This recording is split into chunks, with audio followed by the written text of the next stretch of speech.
Super Mario World was by far the best-selling game on the Super Nintendo Entertainment System. However, the console itself was not a bestseller, despite our fond memories of it now. The Western world was hesitant to buy a new system just for the game branded as Super Mario Bros. 4, even though they really wanted to play it. Well, okay, I wasn't around at that time, but I stumbled across this news piece with angry parents in 1991 when the SNES came out in North America. The SNES was more expensive than the NES, and you can't mix and match games. Sounds pretty standard now, but since it was the first time Nintendo had ever done this, parents were not pleased. Better pictures and better sound wasn't going to be enough, and some children had to miss out on Super Mario Bros. 4, or its correct title, Super Mario World. With the ability to save your progress even on multiple files for different players in the house, the SNES was clearly good for something here. The title screen is charming and previews the game's bright theme. We begin with a small story of how Mario is on Dinosaur Land, which was Bowser's most recent target. And with that, the player is taken to the world map starting on Yoshi's Island. Before entering any levels, you can enter Yoshi's house to read a letter from him stating that he has gone to rescue his friends who have been captured by Bowser. Intriguingly, there is a choice for your first level between levels labeled as Yoshi's Island 1 and Yoshi's Island 2. Yoshi's Island 1 is entirely optional if you're just playing to beat the game, but Super Mario World is about more than beating it. Story-wise, yes, it's freeing Yoshi's friends, and maybe a princess, she's disappeared again, and defeating Bowser once more. However, clearing Yoshi's Island 1 leads to the Yellow Switch Palace, which is only the start of the bonuses you can find in the game. Yoshi's Island 2 feels like the most fitting first level, and frankly, naming this as level 2 confused me. It's also generally a simpler level than Yoshi's Island 1. I mean, why does Yoshi's Island 1 start with a massive bonsai bill? I liked the message boxes scattered throughout the first few levels, giving helpful tips on the controls for people who may not have much gaming experience. Power-ups are back, starting with just the classic Super Mushroom and Fire Flower in this first world, and you can also discover something new in the question blocks, Yoshi himself. An egg appears first, and then he hatches. Apparently, he was trapped in the egg in this game. I don't understand the implications of eggs in the later games after reading that. Yoshi is ready to help and brings Mario along on his back. He can eat many enemies, and there are berries around several levels that he can eat for eventual rewards like 1-ups. Mario's mechanics have also been updated to include a spin jump, which can break certain blocks from above and allows him to bounce from any enemy, even spiky ones. As a trade-off, Mario can't jump as high this way. Level designs have some new elements too, such as the dragon coins in most levels outside of castles. Collecting 5 in a level earns a 1-up, and whether you need the reward or not, it adds a new reason to explore whenever possible. One last thing to mention now is that mid-level checkpoints are back, and this time they're visible, but you'll need to activate them yourself. All of these additions are positive, and my first impressions were very good. Name choice aside, Yoshi's Island 1 is a pretty wacky level displaying a few new enemies that will be present for most of the game. This unlocks the Yellow Switch Palace, a bonus level containing the Yellow Switch. When activated, yellow blocks around the entire game will now appear where there were just yellow outlines before. From below, you can hit them for an automatic mushroom, but sometimes they appear as new platforms to use, which can be for safety or for discovering secrets. Every world ends in a castle rolled by one of the Koopalings and holding a Yoshi egg hostage. If you have a Yoshi with you, he won't enter with Mario, but fortunately will return after the castle is cleared. The fights with the Koopalings are honestly nothing special, but I enjoyed the different animations of Mario destroying the castles afterwards. Donut Plains is the next world, and it introduces a gimmick that the developers were clearly very fond of. Some levels on the world map have a red icon instead of the normal yellow, which indicates that the level has a secret exit. Your file from the title screen has a number on the right which counts the total number of exits you have found, and the total number of exits included in the game is 96. Dragon coins encourage exploration, and now secret exits undoubtedly encourage even more. First things first though, a big selling point is also introduced in Donut Plains 1, the Cape Feather. The Super Leaf didn't make the cut for Super Mario World, so instead, Mario's new flying power-up simply gives him a cape. I don't find that as exciting as turning into another animal, especially one that should be flightless, but Mario is unquestionably more agile with the cape. This time, he stays in flight much more easily, which, yes, sometimes allows you to fly over the challenges of a level. I still found it fun to use where this wasn't applicable, since spinning with the cape is very powerful at knocking enemies away. More powerful than the Fire Flower, in fact. Holding on to your cape feather will help you find secret exits, since a lot of them require flight to reach. To help with this, you can store an extra power-up at all times, which you can deploy on your own or have it automatically drop for you if you take damage. Donut Plains isn't done introducing things. One more major introduction is Ghost House levels, another place that Yoshi won't enter. Ghost houses became a staple in 2D Mario games, and I can't say I know anyone who was excited about that. Most of the ghost houses also contain a secret exit, with no indication for the two that don't. I was very unimpressed by the secret in Donut Ghost House, found by simply flying up at a certain point. I don't enjoy checking the ceiling or skies everywhere just to find an exit. To the game's credit, a lot of the exploring is better designed than this, and is one of my favorite elements of the game. I just hope looking for secrets doesn't become a tedious process of checking every pipe just to see which one— oh, some of it is just like that. As well as Donut Plains, a few of the other worlds are named after foods, often associated with sweetness. Vanilla Dome is up next, and near the end is Chocolate Island. I can't say I thought of donuts or vanilla in their worlds, but Chocolate Island looks slightly chocolatey. It's the right color at least. In the middle of all that, we have Butterbridge and Cheesebridge area, which, again, the theme doesn't come through, but these are certifiably bridges. I found that a lot of the levels didn't have their own personalities because the theme didn't come across as well as in Super Mario Bros. 3. I feel that it's appropriate to evaluate this game by comparing aspects with previous titles in this series, now more than ever because it's on the brand new console that wasn't selling well.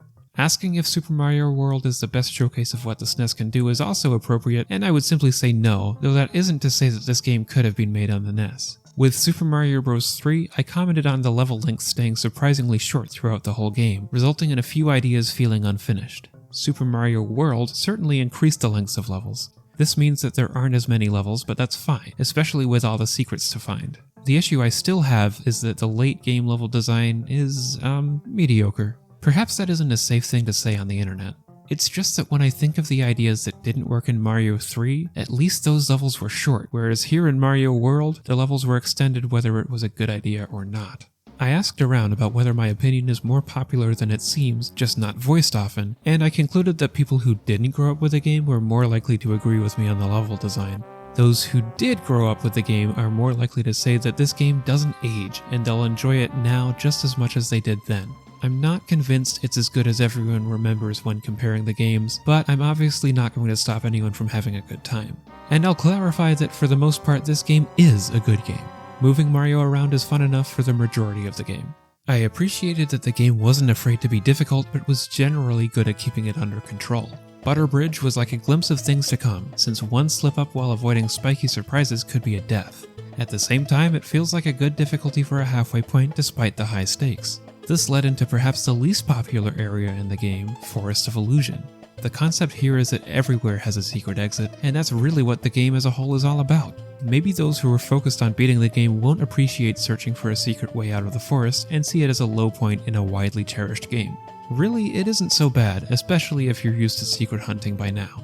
The issue is just that in order to get to the next world, Chocolate Island, you'll need the secret exit in Forest of Illusion 3, which is lazily placed in a pipe right at the end of the level. Yes, that one I showed a couple minutes ago.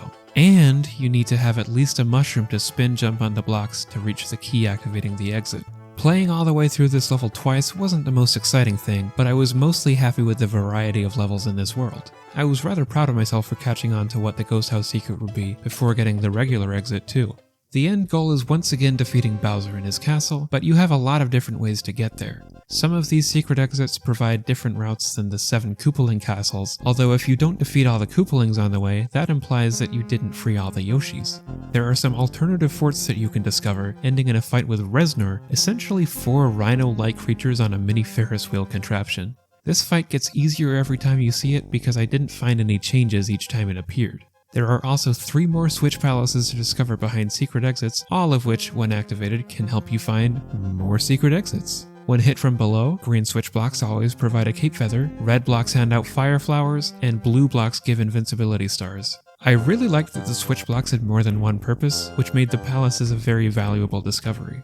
These switch blocks play a very important role in an area called Star World, which is a bonus world also acting as a shortcut. There are 5 entrances to Star World, all found with secret exits. The earliest point you can reach it is from Donut Plains by finding the secret exit of Donut's secret house. Star World contains 5 levels, each with a secret exit, and will only progress to the next level if the secret is found. The only exception is if you reach Star World 5, and even if you don't finish it, you can take the warp back to Dinosaur Island and emerge right next to Bowser's castle. These levels are, let's say, different. A few of them are short and breezy with a simple secret. In a way, this world made me think of the Bizarre World 9, also known as Fantasy World, from the Lost Levels, but with a chance to be developed further. Without the Star World shortcut, you'll have to make it through Valley of Bowser to reach Bowser's castle. Well, there's another small shortcut here too, where instead of playing the final Koopaling castle, you can instead play a devilishly difficult fortress level. I want to acknowledge this instance of a very well-made hard level in this game. This one is super intense, and even though it feels unfair, honestly, your mistakes are only caused by bad timing. Beating this fortress leads to the back entrance of Bowser's castle, bypassing the bulk of the level.